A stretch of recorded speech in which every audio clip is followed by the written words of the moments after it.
പറമ്പിൽ നാളികേരം തന്നെ വീണ് തുടങ്ങി.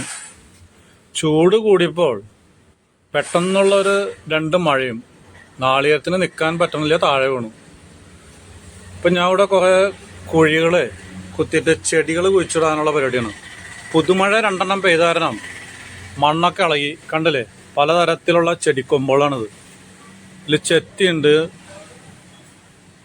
പ്രിൻസ് ഉണ്ട്, ചെമ്പരത്തി, പാല എന്നിങ്ങനെ മന്ദാരം,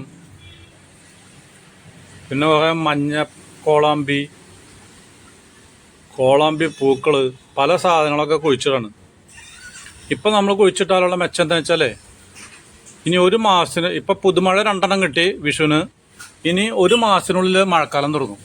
അപ്പം നമ്മളൊരു ആഴ്ചയിൽ ഒരു നനവെച്ച് കൊടുത്താലും ഒരു 4 പ്രാവശ്യം അല്ലെങ്കിൽ 5 പ്രാവശ്യം നനച്ചു കഴിഞ്ഞാൽ ഈ ചെടി വേര് പിടിക്കും.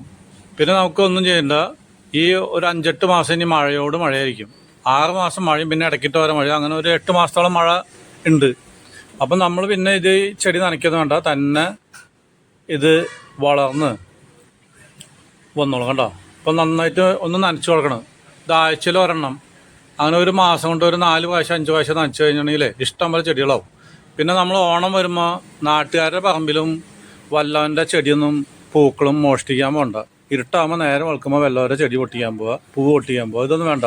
കണ്ടോ? അപ്പം നിങ്ങളൊക്കെ കുറേശ്ശെ ചെടികളൊക്കെ കുഴിച്ചിട്.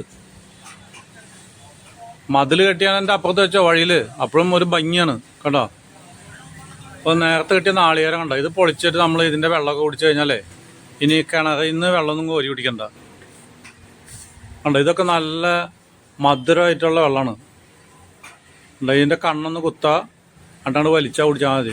ഇതിൻ്റെയൊക്കെ ഒരു സ്വാദ് വെച്ചാൽ ഗ്ലാസ്സിലൊക്കെ പകർത്തി ഇതുപോലെ ടേസ്റ്റ് കിട്ടില്ല.